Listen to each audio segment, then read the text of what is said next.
Հավատքի բանկի գրքույկը Չարլզ Սպերջեն, օր ապրիլի 11։ Եվ այլևս մեկ մարդ իր ընկերին և մեկ մարդ իր եղբորը պիտի չսովորեցնե ասելով, թե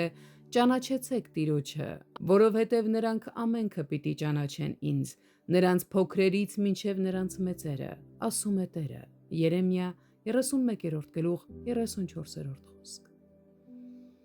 Իսկապես, ում էլ որ չճանաչենք, մեր Տեր Աստծուն հաստատ ճանաչում ենք։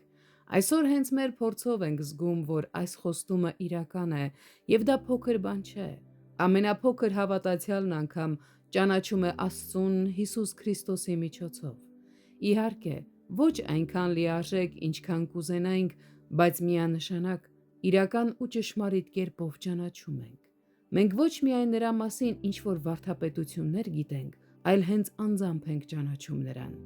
Նա մեր հայրն է, մեր ընկերն է։ Մենք ինքներս ենք ծանոթ նրա հետ և կարող ենք ասել իմ Տերս և իմ Աստվածս։ Մենք Աստծո հետ շատ մոտ հարաբերությունների մեջ ենք և հաճախ էլ շատ հաճելի պահեր ենք անցկացնում նրա սուրբ ներկայության մեջ։ Մենք էլ այլևս օտար չենք մեր Աստծո համար, այլ լցված ենք նրա խորհուրդներով։ Եվ դա ավելին է, քան բնությունը կարող էր մեզ սովորեցնել։ Մարմինն ու արյունը չեն մեզ հայտնել Աստծուն, այլ Տեր Հիսուս Քրիստոսն է, որ Հայր Աստծուն հայտնել է մեր սրտերին։ Եթե Տերը իրեն է հայտնել մեզ, միթե սա չէ բոլոր փրկարար գիտելիքի աղբյուրը։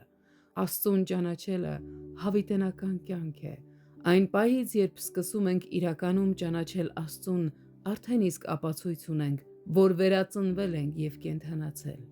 Ով հոգի, ուրախացիր այս գիտելիքով և օրհնիր քո Աստծուն ամբողջ սրտով։